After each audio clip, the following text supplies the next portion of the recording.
So this is it? It's the first Broscast? Well, ladies and gentlemen, welcome to the first episode of Broscast, a new podcast we're doing. This is our first... You want to stop shimming around? Right. Every movement. And you are on a... Well, yeah, I'm sitting on a folding chair. I don't know what you're expecting. Which is, it's coarse. Yeah, that's probably the best way to put it. Anyway, welcome to the show. I figured we would start with like a tiny bit of structure where it's like, what did you do this week? And what have you been playing this week? And that's a good one. Other bullshit. Maybe to start, I'll just talk about our inspirations. Been listening to Smodcast and the Joe Rogan Experience podcast a lot, and that was what kind of gave me the idea about podcasting, of even wanting to do it. But what really inspired me to do it was a combination of discovering the Co-optional podcast a few weeks ago. And I can see... There's no video on this. But Radium just went to put his arms on the chair and he stopped. So I discovered the Co-optional podcast, which is fantastic. And then our Shank co-op episodes were going so well that I thought we should make a podcast, and so here we are. Well, the Shank episodes started to turn into their own podcast, so this was almost necessary to kind of alleviate some of the extra conversation we were having during Shank. Which was contributing to extremely long episodes. Yeah, with like some scenes we would do 2 or 3 times, mostly because we were very distracted the first couple. Yeah. You know, once we figured out, now we can just abuse them. Yeah.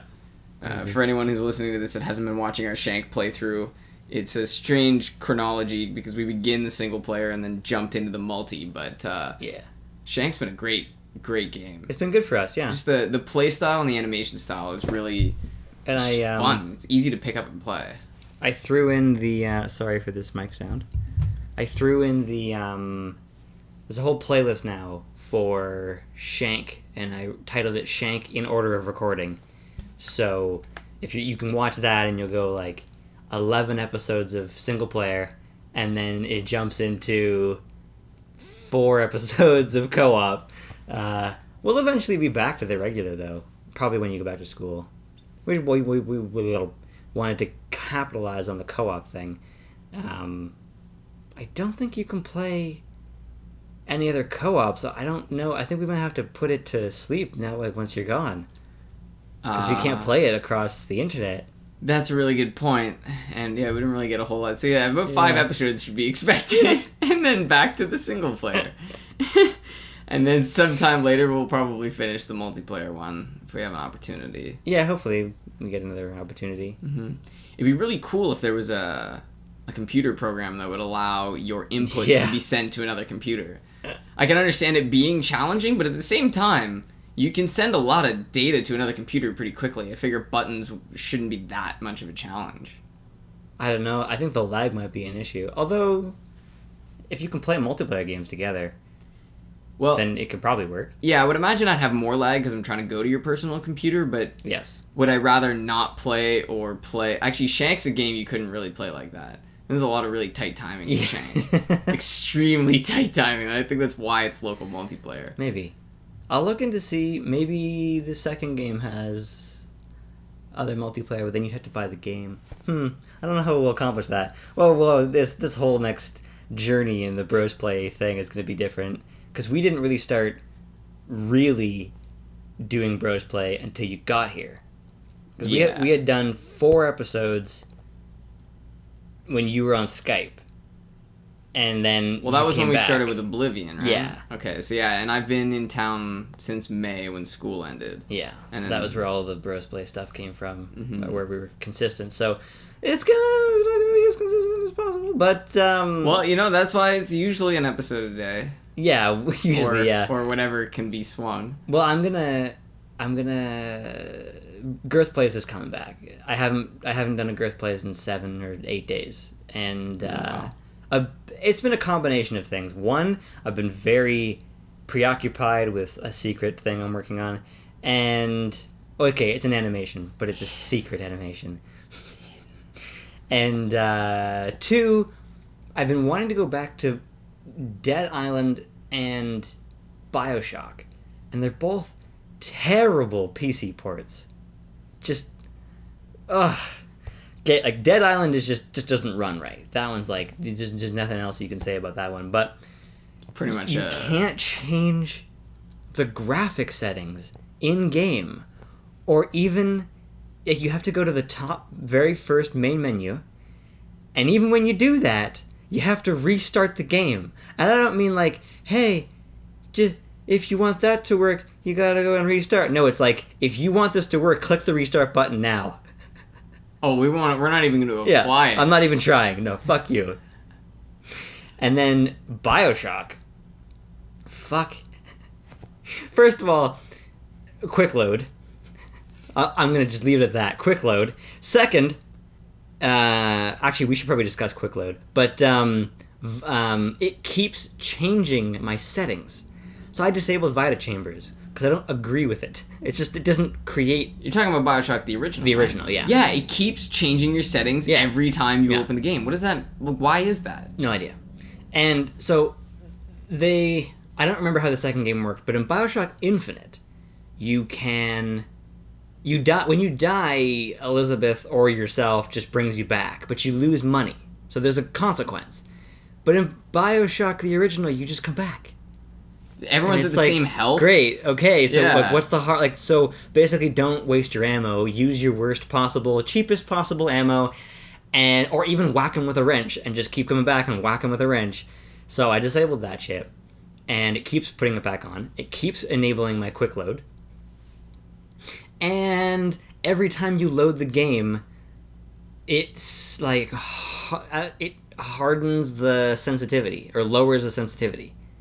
Really? Yeah, really bad. And I'm talking like you can aim around in like your tiny field of vision for a moment, and then it slowly increases your sensitivity back up to where it's supposed to be, and then everything's fine.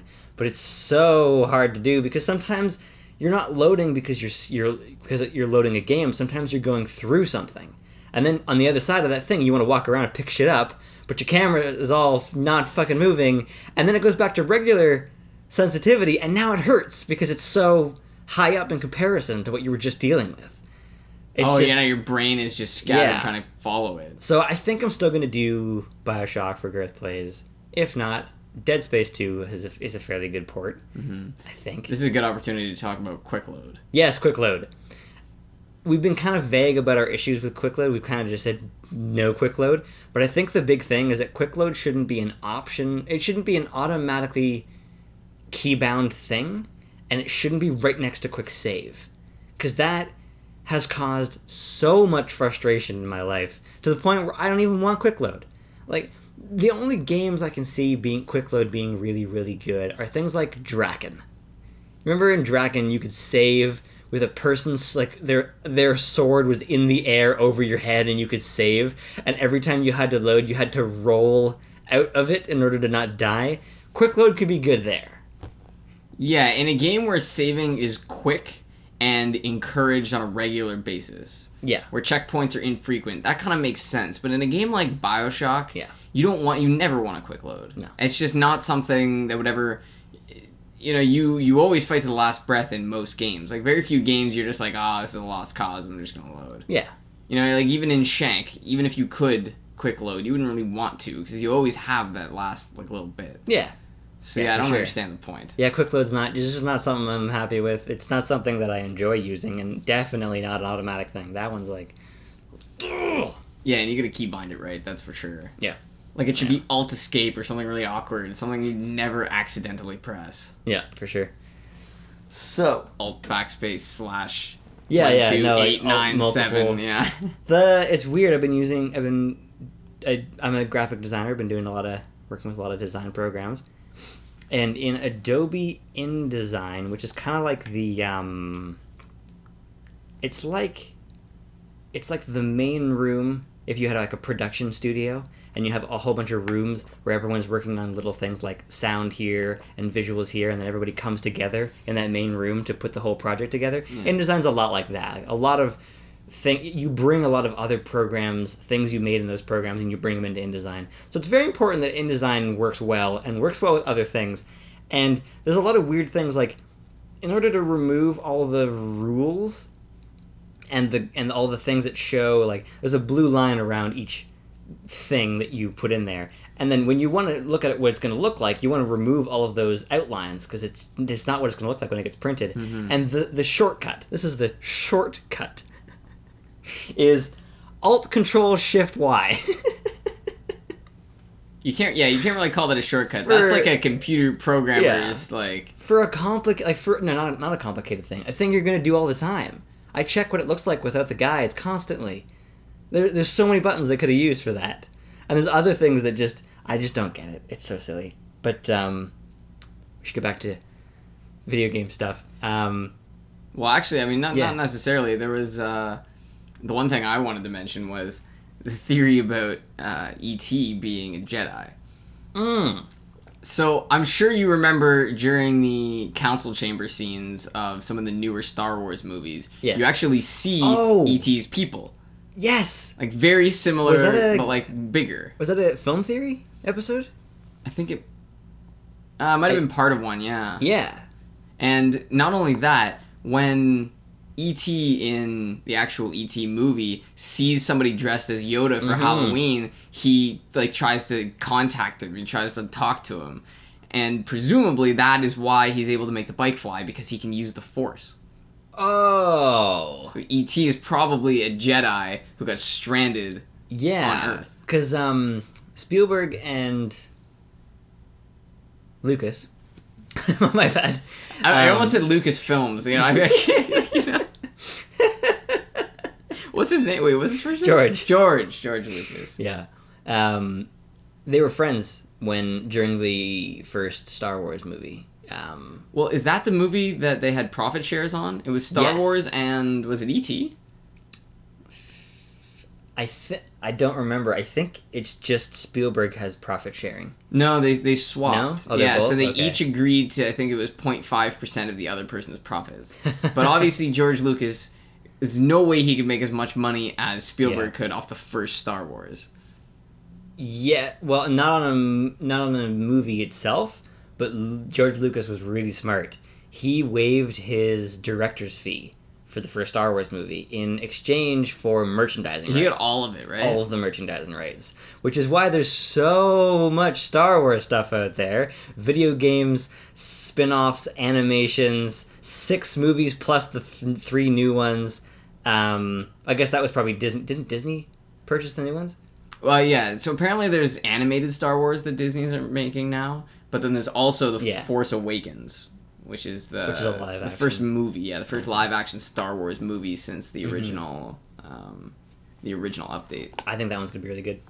I think so too, because I think they realized that nobody watches Star Wars to see some cool shit on the screen. Everybody when people go to watch Star Wars, they want to see the Star Wars world. Even kids, like, you know, the first 3 movies, they were obviously awe-inspiring, but they just didn't have the same magic. They didn't have the Star Wars magic. Okay. And a lot of people agree on that, I think. Yeah, so I think they might try to go back to more... There's so much fan fiction out there, and there's so much novel work out there. Like, there's so much Star Wars that they could just grab any storyline, and it would be better than some of the storylines in the first 3. Yeah. I thought it would have been interesting if this new Star Wars had nothing to do with the original. Like, it was the same universe, but no characters. Because they would have been given them the license to just do anything. Which they might be doing anything with these new movies. Because I don't know what they're doing with the new movies, to be completely honest. Yeah, it's a sequel. I believe Harrison Ford is in it. Yeah. Yeah, no, I remember seeing that now. Your expression. Yeah, because everyone actually should now go out and watch the trailer. Because you'll watch the trailer and you see sort of the general... I don't think I've seen most of it. I saw the sword with the tiny little lightsabers on the side that everyone went fucking nuts over. But that doesn't make any sense. No. Okay, I have to point this out. No. A regular sword that has those... I forget what they're called, but the cross swords, essentially. Right. The reason that's there is that when you're crossing blades with someone, their sword can't slide down, and it gives you an extra weapon. But a lightsaber could cut through the lightsaber portion part, that's holding the blade. That's just the only reason it doesn't make any sense to me. But in that trailer, after all the regular Star Wars intro, you see Harrison Ford and Chewie. And obviously Chewie looks the same because he's not real. Yes. But Harrison Ford just looks old. So I really hope that this is set like 40 years in the future or something, you know, where they can just say like... It hasn't been 40 years since the movies, though. Yeah, but he looks Wait a minute. much older. Han? Or, well... The first movie came out in 1977. So yeah, So... It's been like 40 years, almost. Holy shit. I always think of those movies as coming out when I was a kid, because I watched them when I was a kid. But those were already 20 years old. The second trilogy did come out when we were kids. Yes, they did. The original trilogy was iconic decades before we were born. Yeah. Especially for me. Because, like, you iconic? You mean the original three? Yeah. I just mean they were huge and, like, had their huge surges. They were all released and done long before we were born. Yeah. But they weren't introduced to me, really, until the first one was already out. Because that was sort of the catalyst for, you know, no one had... I guess maybe we had seen or heard about it, but that one came out when we were really, really young. The episode 1? Yeah. I remember seeing episode 1 in the theaters, and I remember loving it. And then now I look back on it, and I think, I get it. I totally get why... The plot... I love when someone does an actual synopsis of the plot. Yeah. Because you're confused when you read it. It's like, the Naboo... army puts an embargo on this other country, and then like and it was all this weird political stuff, and it doesn't sound anything like the movie. Like the first time I read it, I was like, well, this person doesn't know what they're talking about. But then you look at it and you think, wow, is that really what was happening? Yeah. All I saw was lightsaber fights in that movie. That was pretty much it. But I get why I liked it when I was a kid, and then now that I look back on it, I see from a director standpoint that the second series, or the second 3 that came out as the prequels, it was so much more complicated. And it was brought to my attention by one of my video teachers, one of my director teachers. And he said, in the first 3 movies, they go to maybe 4 planets. The Death Star, Hoth, Tatooine, Dagobah, and Kashyyyk. No, they don't even go to Kashyyyk, do they? Oh, yes, they do go to Kashyyyk. What's his name goes to Kashyyyk? Luke, when he meets Yoda. Oh. That might not be in the first movie, but it's in the first series. But there's not many places. And in the first...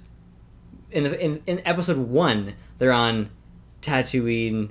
Alderaan. Aren't they also... Is Alderaan the city... The planet that's a city? I believe so. Okay. It's like they're almost in as many planets in the first movie as they were in the first entire series. Yeah. So it got a lot more complicated, and then there was a lot of weird stuff like the city. I felt like they didn't touch on that city in the second movie for long enough. Like it was such a cool place. Where there's like a whole bunch of levels of cars.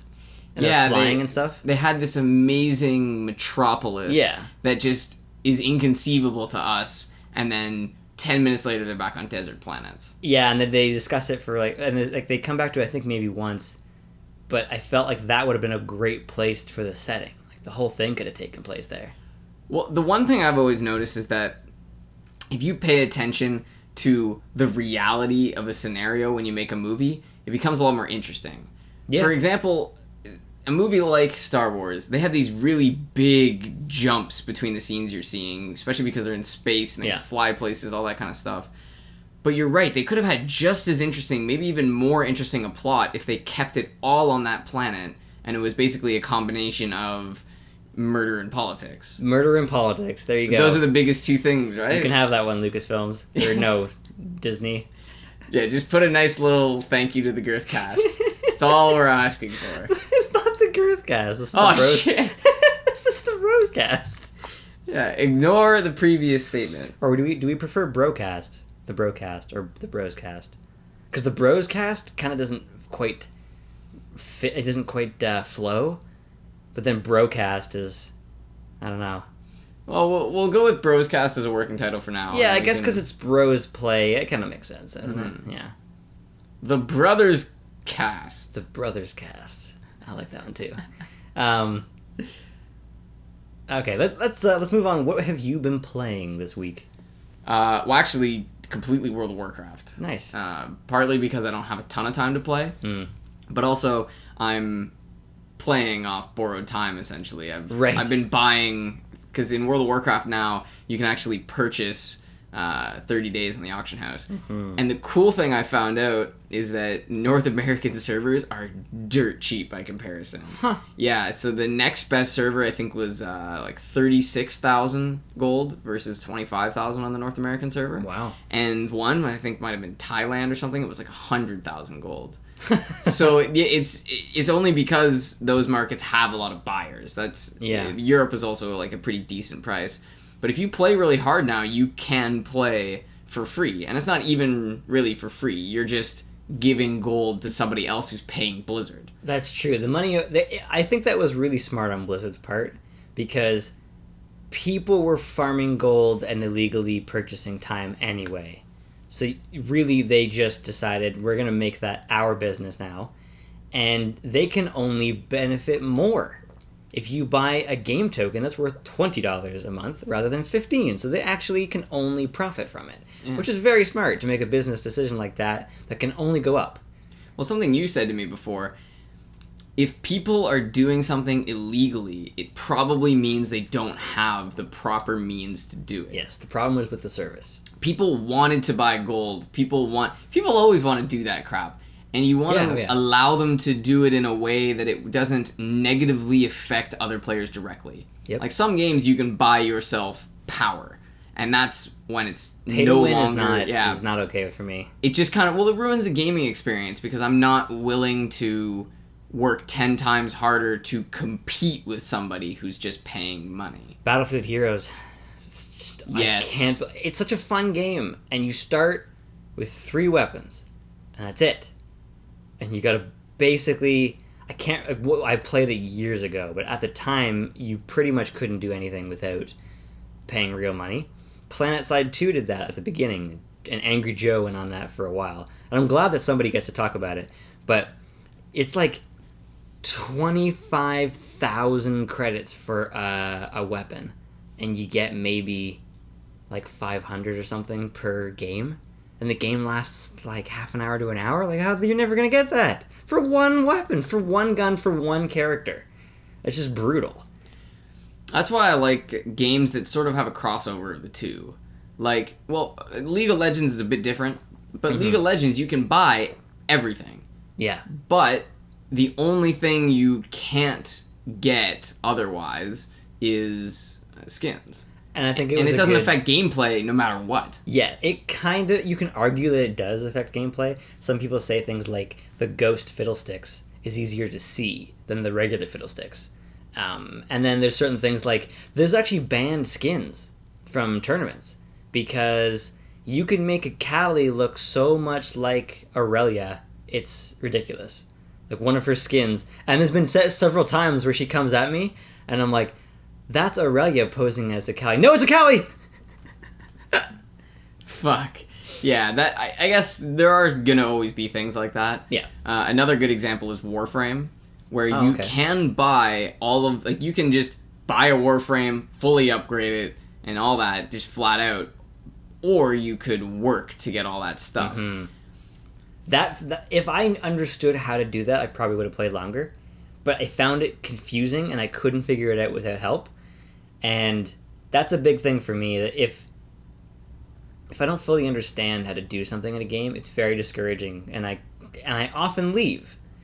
Although, I was just hearing a very interesting point from Jesse Cox, of the channel Jesse Cox and Co-optional Podcast. He said that he is really interested in World of Warcraft lore, because they barely ever make you pay attention to it. They barely explain it to you. And it encouraged him to go figure it out. While as with Final Fantasy, he's barely into it, because they just regurgitate, throw it up in your face, and just like, look at this lore! So that's an interesting perspective. I never really appreciated that before. And there's things like Portal. Portal has a very interesting lore, but a lot of it is theories and combining other video games that have little bits of lore here and there, and things like that. And it's very interesting. Don't know where I was going with that. What were we talking about? Well, just with World of Warcraft lore, I like that they're sort of moving in a direction where they're trying to make things more engaging in the short term. So, for example, they actually have, when you're leveling through the new area, I don't know if this happens in older areas, but there'll be bonus objectives you can run into. Yeah, that was new too. And so it's only in the new areas from 90 to 100. But when you do them, you get a bunch more gold than you would for a quest, a ton of experience. Yep. And they're just kind of fun because you just sort of kill something or find something or clear out an area. But some of the little things they're doing are really neat. One of the best things I've seen is that sometimes you'll just see like a sword shoved into the ground. And then when you activate it, you will just pick up a sword. And really? Yeah. And I've never seen that before. It's happened to me twice now. Wow. Yeah, so sometimes you'll just find an item, and it's kind of like you literally just happening upon an item. Interesting. Mm-hmm. Also, they have certain bosses, like rare mobs, and then when you defeat them, they give you a chest. Wow. Like, I released this guy's spirit, and then he summoned a chest for me, which had stuff in it. Huh. Well, I'm only playing for gold now, right? I'm trying to pay for my time, so all I'm doing is sort of hunting things that I know are going to be giving me money. I got I think it was 685 bind unequipped. It's worth at least 11k on the auction house. Jeez, is that in, it's an on-jungle? No, it was a raid. Oh, wow. Yeah. Is it roll on that, or is it personal loot in the Raid Finder? In Raid Finder, it's personal loot. But then, there was something... I think there's a new one. It might be new. Or maybe I'm just mixing it up with personal loot.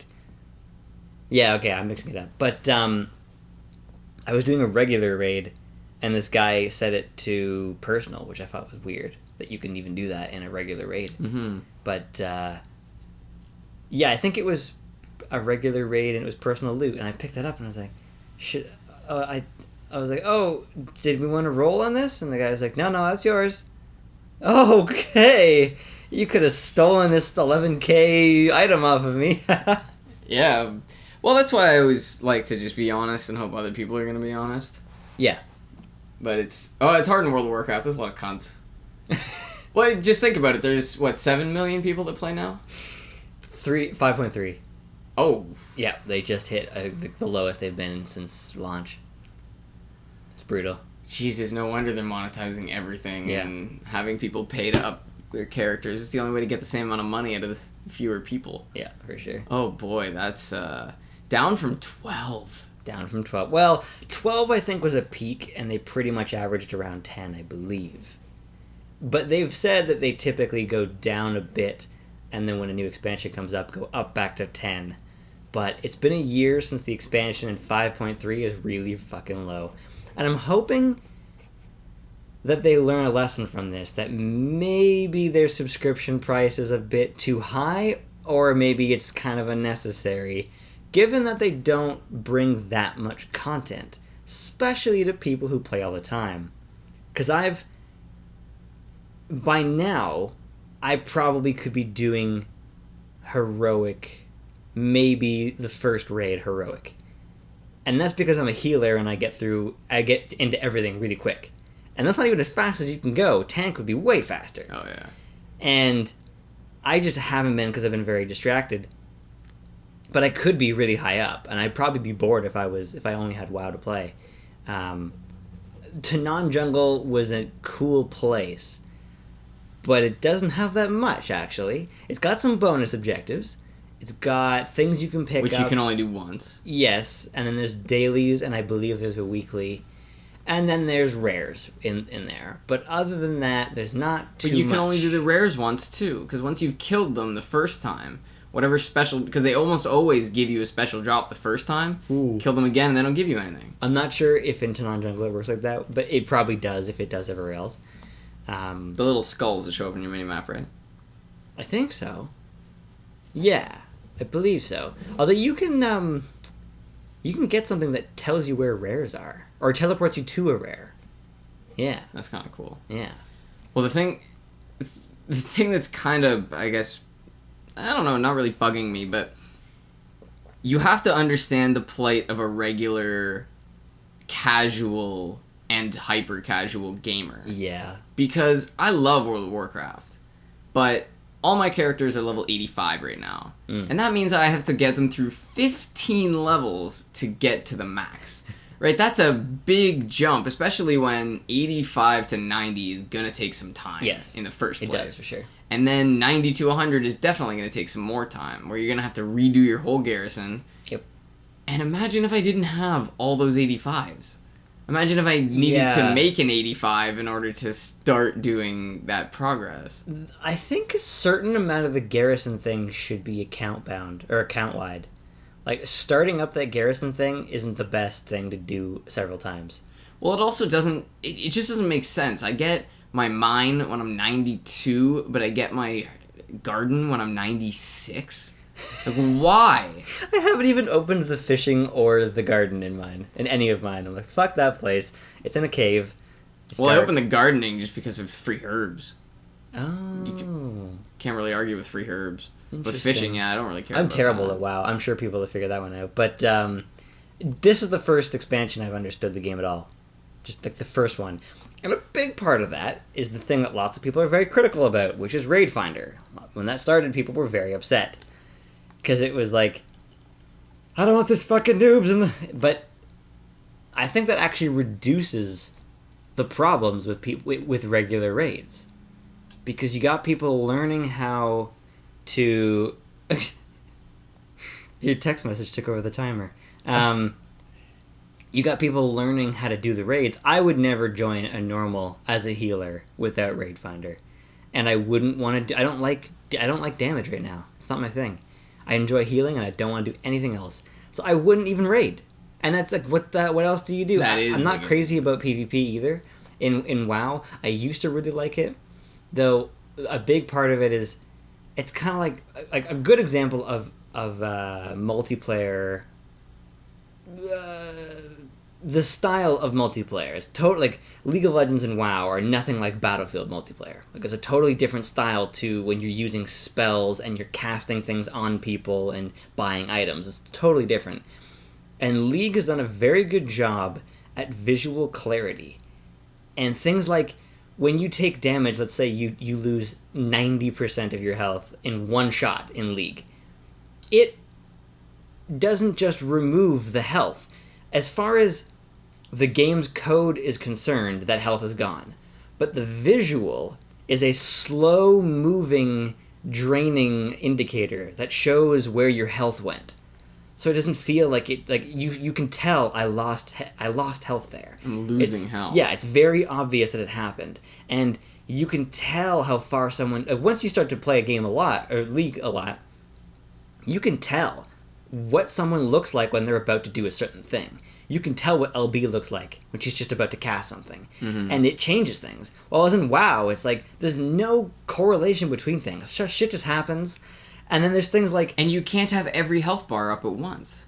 No, Enemy and friendly? Yeah. Shift or Control V brings them all up. No, that brings up just the allied ones. Shift V does. Maybe Control V. One of them does definitely bring them up. But either way, you can't really tell health bars apart in WoW, nor can you click on them easily. No. And I know what you mean. World of Warcraft was set up for PvE. It's set up for monitoring bars and working mechanics. It wasn't really set up for a bunch of people. If I was on the same level, if I had all the same gear they did and I didn't have to spend countless hours in arenas to get the gear, then I would probably have fun, because at least I would be competitive against every person I'm fighting. Well, you can. With a $20 a month arena pass. Is that only for arena? You can't even do BGs? Nothing. It's all arenas. But you get top level anything, I think. I haven't looked into that since 90. But especially with WoW, I get disorienting my character, but disorienting me is not okay.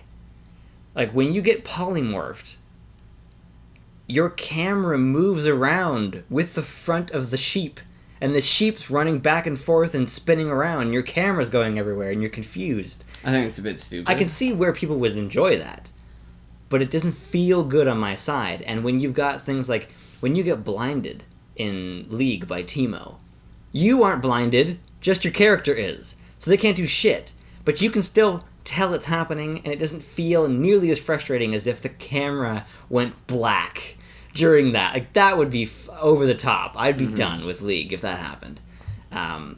So I think visual clarity is something they need to work on. And a point someone brought up a long time ago, unit collision. There's 0 unit collision in League. You can just, rogues run through you and turn around, and then through you and turn around. It's confusing as fuck. It's not a fun thing. Sorry, you mean in WoW, right? Right, sorry, yes, in WoW. In League, you try to run through somebody, you spin around them, and it's all confusing. And your finder, your direction finder just gets all messed up.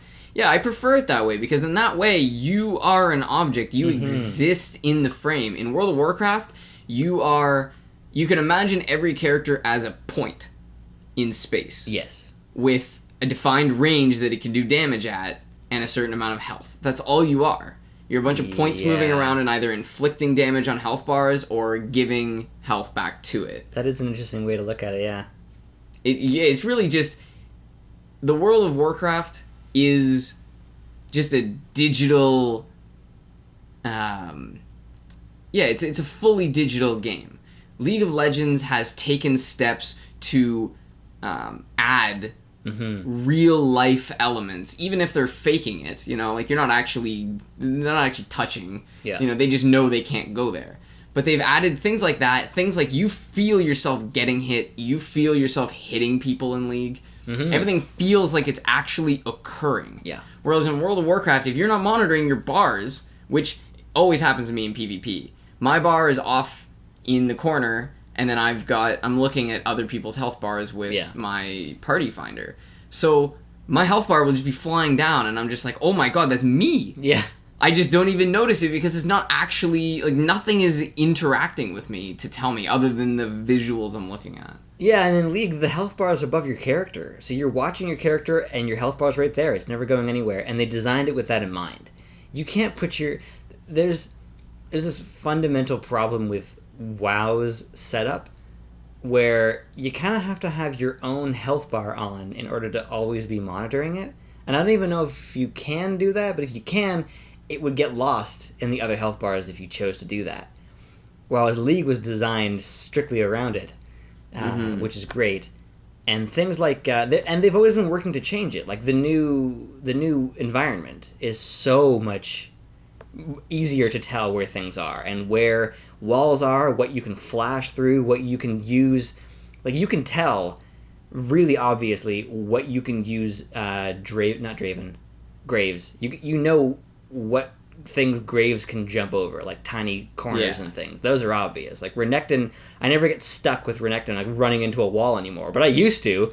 Fuck, was that ever frustrating? Just like spinning into a wall and then the whole enemy team catches up to you and no, you cannot go through that. Trolls you. Shit, I had something else. Oh, but they're always making efforts to make it more visually clear. And they've even said that. I'm pretty sure they even used the word visual clarity term. And things like Vigar used to have an instant stun. And I don't know exactly how it is now, but it's not that instant thing. Like he puts that thing around you, and I think... I can't remember if he either falls down or there's some sort of indication that Vigar's stun circle is going to be there, and then it's there. Instead of before, where you could walk up to someone and just go, boom! Well, that was what made Vigar so stupid, is that you could just drop this circle of stunning on the person, and there's nothing they can really do about it, because they're walking parallel to the line. Didn't they change Starfall on... a long time ago, but on... Soraka? On Soraka. Does it work anymore where before you'd press a button and it would hit anyone in a range? Yeah, that's what it used to be. It used to be you had a small range, and if there was anyone in that range, they would just instantly take damage when you used it. Right. Now you actually select a spot, and there's like a little circle, and then like a comet falls on that spot. Oh. And if you hit anybody, you get healed. Oh, I like that. Yeah. Because before, what would happen is you just get a Soraka that would max cooldown reduction in mana and ability power, and they would just run in, just going... and there was these wands of stars just coming, like, collapsing on people. Well, we have a buddy named Steve who played Soraka so much he changed his league name to Soraka Steve. Urgot mid or don't invite. Yeah, Urgot mid or don't invite. We, blah, blah, what was I saying? Something about... Dark side. The dark side, yes. Well, you had Seth Rogen something to... Oh, yes, Seth Rogen. It's not really funny. It's serious Seth Rogen, which is why it's weird to talk about. Seth Rogen went in front of... Fuck, I don't even know who it was. Congress, I think? Somebody big. A big panel of official U.S. People. Yes. People. We'll call them people. And he said that somebody he knew had Alzheimer's. Or Alzheimer's? Is that how you say it? And he talked about how serious it was as an issue, and how serious it was to get young people to understand the seriousness of Alzheimer's. And he started with jokes like he normally does, and he went on to very well articulated, straight to the point, just fully intelligent, wonderful thing that he said in front of these people. And I think it went well. I think they certainly seemed to appreciate what he had to bring to the table. It was just such a weird thing I saw on YouTube, which was like, Seth Rogen goes in front of Congress or whoever it was, and I was like, whoa! Sounds like a joke almost. And I watched the whole thing, and it was really well done. Yeah. It's always nice to see somebody who sort of steps out of their wheelhouse into something else they're passionate about. Yep. I've seen Russell Brand has said yes quite a few things, but I don't know. You're just I think you're scratching is on the mic. I don't know anything he specifically said, but I do know he said a couple of things that were maybe not, he maybe wasn't necessarily fully informed. Maybe, yeah. I only heard things that haven't done any research. Exactly, yeah. I don't have any research on that, but I have seen a few things in history about where celebrities make comments on things that they just really haven't gathered enough info for. Yes, for sure. And I just think if you don't have enough info, it's okay to say you don't know. Yes. Or even just have a sort of vague position on it. Because it's okay to have a position based off little knowledge. You just shouldn't ascertain that other people should follow your opinion. Yes. Unless it's supported somehow. And I think the important thing is that you don't always have to do all the research to be talking about something. But when somebody opposes your idea, be open to changing. Yeah, and don't come up with it. Like, don't. Yes, keep coming up with new reasons why you're right. Don't fabricate information if they challenge you. I want to bring up an example. Was episode 4 of our Bros Play co-op with Shank, and I said that all hair that grows during puberty is pubic hair, and you said I don't think so, and I just immediately went, oh okay, yeah, because I don't care. Like, I'm bringing that information to the table because I thought I was right, but I'm fairly certain you know more about it. So I'll go ahead. Like, I wasn't even fully into what I was saying. So, and I'm glad that I have people in my life that call me on my bullshit. Because there's so many times where I didn't even realize I said something without ever even knowing what I was talking about. And then somebody brings it up, and then I realize, oh, I didn't know. I had no idea what I was talking about. And there's this really, I won't go into the specifics, but I was talking to this girl one time, and I was talking about Drake. And I said something about him, and she goes, how do you know that? And I was too embarrassed at the time to admit that I didn't know. And I kept coming up with more bullshit. And I kept doing it, and it was like I was digging a deeper hole. Because it was like, you don't know what you're talking about. And eventually she just gave up because she could tell I wasn't going to change my opinion. But I'm really glad that she did that. Because I still think about it. It was like years ago. I still think about it to this day. It's just a great example of... I'm a person who's always trying to articulate my opinion on how to get people to change. Like, the biggest problems in the world are like miscommunication and the unwillingness to change your opinion. And you combine those two things and it makes an extremely complicated world, especially on Twitter and things like that. And I'm always trying to articulate my opinions and try to make people understand how it is so much more important to admit you're wrong because now you can be right. Whereas before, you were so concerned about being wrong that you just remained wrong. Yeah. And you'll never get out of that world. And you see it all the time with tweets, and that's the big problem with tweets. People would rather be wrong than embarrassed. Wrong than embarrassed. And I find it more embarrassing when someone can't change. Well, see, it's sad and it's kind of pathetic, but it's not public, open embarrassment, right? Yes. Because it's sort of the deny till you die type thing. Right.